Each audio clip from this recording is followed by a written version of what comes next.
Orlando Antônio Marim.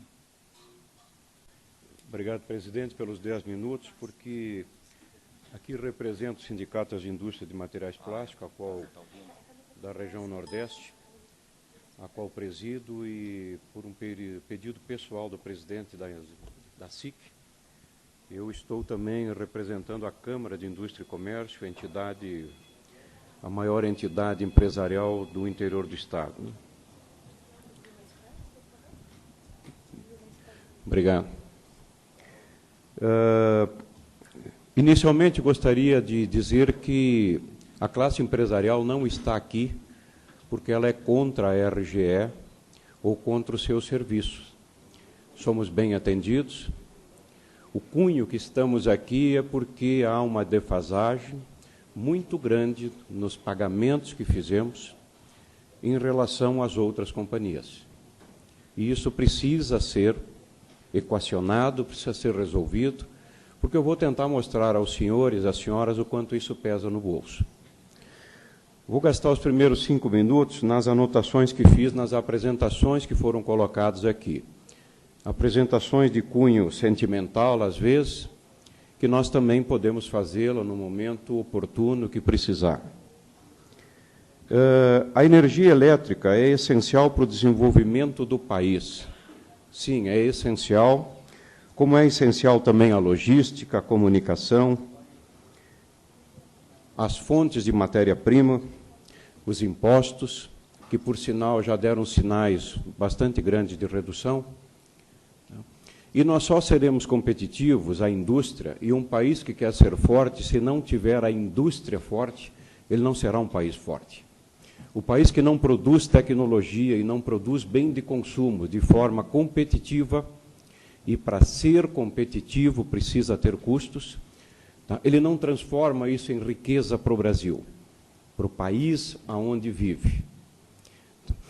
Então, não é só a energia que é fundamental, são todos os outros fatores, segmentos, que contribuem para um país que possa gerar e distribuir riqueza, e essa parte da riqueza ser usada pelo poder público em bem da população em que vive.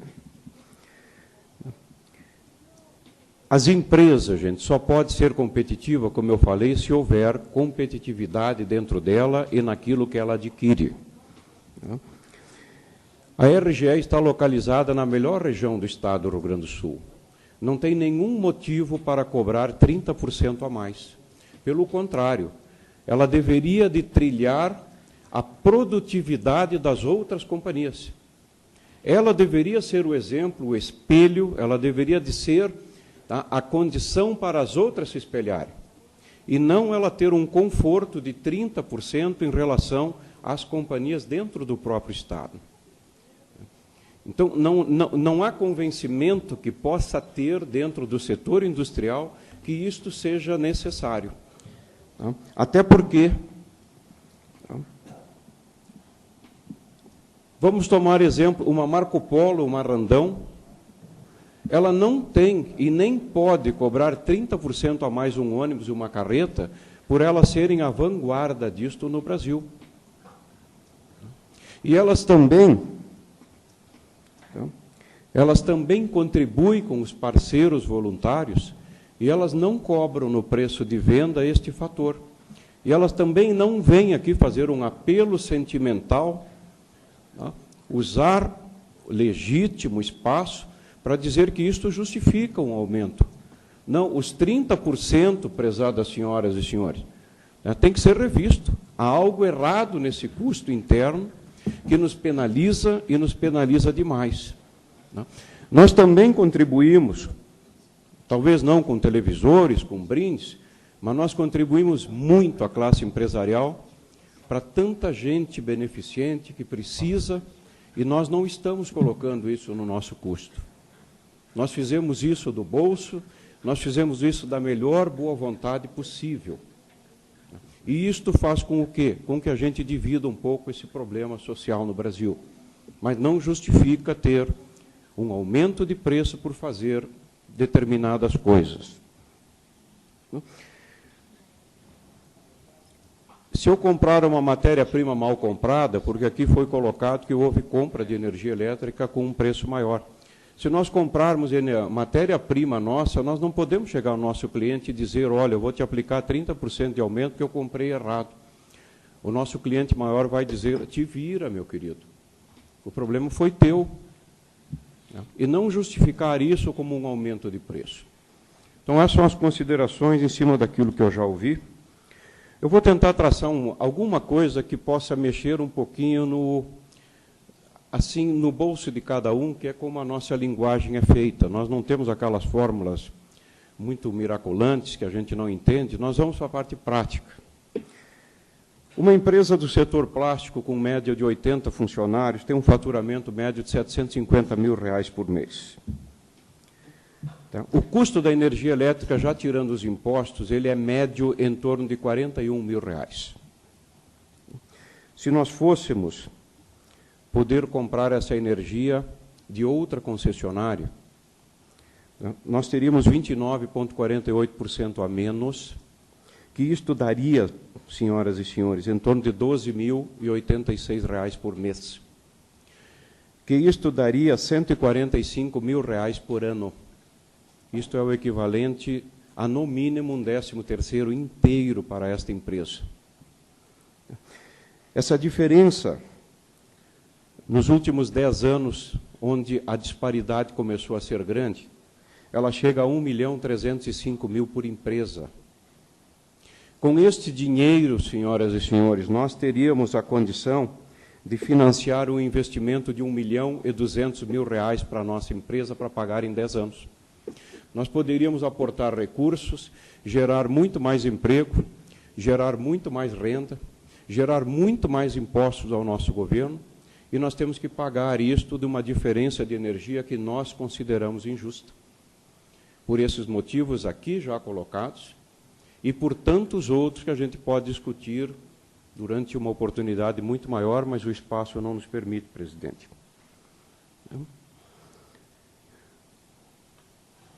Não foi a indústria e nem o comércio a responsável por essa disparidade. Tem que ser buscado isso e tem que ser retroagido isso de uma maneira muito mais rápida. Não entendemos também muito por que penalizar só a indústria. A indústria vai ganhar 5% de redução, por que os outros 10%? Porque sempre, na hora do aumentar, o nosso é maior e na hora de reduzir, o nosso é menor. Somos o que diferente?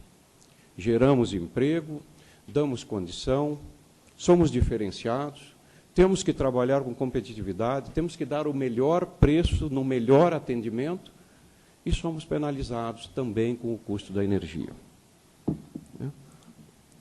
Outras coisas que não concordamos, que nos penalizam no dia a dia, que são absurdos, mas estão aí, que talvez não sejam resolvidos hoje, mas faz parte. O custo do quilowatt no horário de ponta é 7 vezes maior do que o horário normal. Significa que trabalharmos das 6 às 9, vamos pagar a mesma coisa do que as outras 21 horas que trabalhamos dentro das nossas indústrias. Algo tem que ser feito, está errado isto. O valor da demanda, nós temos que contratar uma demanda. Esse valor é absurdamente alto. Penaliza diretamente quem produz nesse país. E está na hora também de sermos desonerados por isso. E esse valor, além de ser absurdo, se nós trabalharmos 2, 3 segundos com um pico muito maior do que contratamos, somos penalizados por 3 vezes mais o valor que temos que pagar. Ou seja, algo, presidente, está errado nesse contexto todo, precisa ser revisto. A flexibilidade tem que existir nisso. Somos taxados que nem criminosos. Pulou a cerquinha vermelha, passou o sinal, somos eletrocutados. Não pode ser assim, gente. Algo precisa ser feito nesse país em prol de quem produz e de quem trabalha também nessa área. Quando precisamos ampliar nossa demanda, recebemos a notícia logo, ok, tendo disponibilidade, ok. Se estamos lá em 200 kW, precisamos 300, somos atendidos, e pagamos por isto. Agora, se estamos em 300 e precisamos voltar a 200 por uma situação de mercado, por uma situação que é alheia à nossa vontade, temos que pagar por mais 6 meses os 300, para depois voltarmos a pagar sobre 200. Isso é um crime contra quem trabalha. Tá? Isto é algo assim, isso é uma prática terrorista que se implantou nesse país, tá? E que nós não temos poder e nem força para mudar isso. E que toda vez que precisamos, não temos como fazer, temos que pagar. Tá? Se não chega a todas as outras coisas que pesam em cima das nossas costas. Né?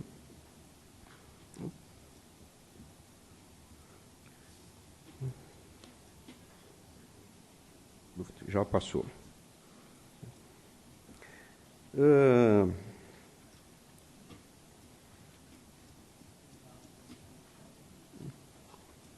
O que pedimos, presidente, é uma redução imediata de 15% e não 5%, porque temos condição, sabemos que temos condição de fazer isso, de 15% no valor do quilowatt,